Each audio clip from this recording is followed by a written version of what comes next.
कया जे महाराजन जा अहिड़ा वचन ॿुधी सारी सिख संगत जय जयकार पुकारण लगी ऐं दीन मन थी हथ जोड़े स्वामिन के वारों वार नमस्कार करण लगा।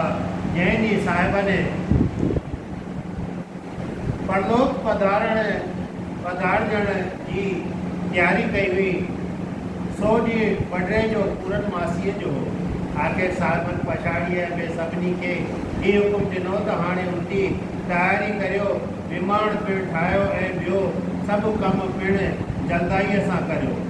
तंहिंते बाबे मोहिरी साहिब हथ जोड़े अर्ज़ु कयो त हे कृपा सागर, क्रियाकर्म बाबति तव्हांजी कहिड़ी आज्ञा आहे? कीअं पंहिंजे कुल जी मर्यादा आहे कीअं करियूं या ॿी कंहिं तरह? सतगुरनि थोरो वीचारे हिन खे चयो त असांखे कर्म वग़ैरह जी का बि ज़रूरत कान्हे। लोकनि जे तव्हीं जग मर्यादा रखण था चाहियो त मतां माण्हू प्रेत या जिन चवनि त बिलाशक कर्म कजो, गंगा जीअ ते गोरो मोकिलिजो ऐं पिंड पिणु भराइजो। मतिलबु त हू सियाणो आहीं जीअं सुहिणो मतिलबु त तूं सियाणो आहीं जीअं सुहिणो ॾिसी तीअं कजांइ। तंहिंखां पोइ बाबे मोहिरी साहिबु स्वामिनि खां पुछियो त जगदाता असीं पंहिंजो गृहस्थ धर्म कहिड़ीअ तरह रखूं? माया खां सवाइ त को बि कार्य सिद्ध नथो थिए, तंहिं करे को धंधो धाड़ी करियूं या असली न। एतिरो ॿुधी कृपाल सतगुरु फरमाइण लॻा त तव्हीं सत्य धर्म जो धंधो हथियार कजो, जंहिं धर्म जी क्रीत करण सां सभु निर्वाण सिद्ध थियनि था।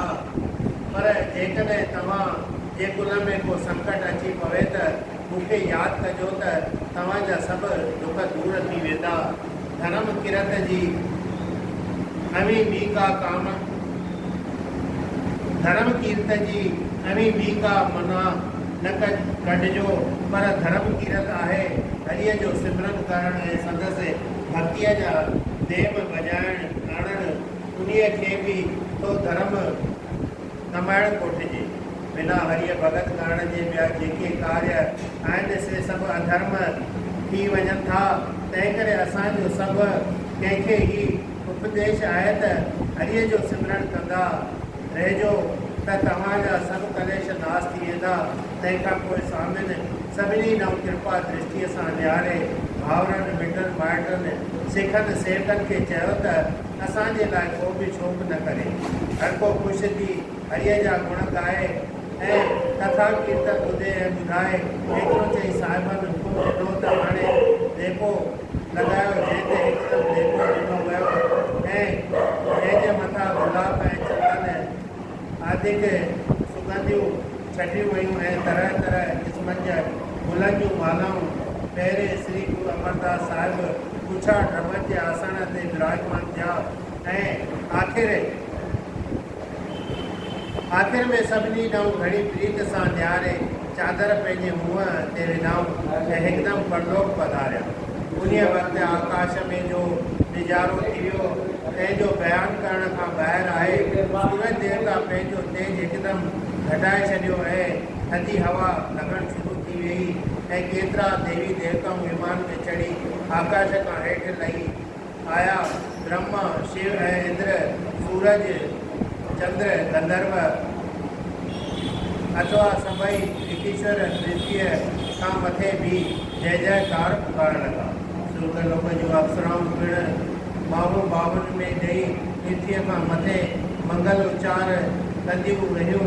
आख़िर हिकिड़ो महासुंदर हीरन ऐं मोतियुनि सां झंझल विमान हेठि लथो, जंहिंमें गुरु महाराजनि जो रूप वञी चढ़ियो।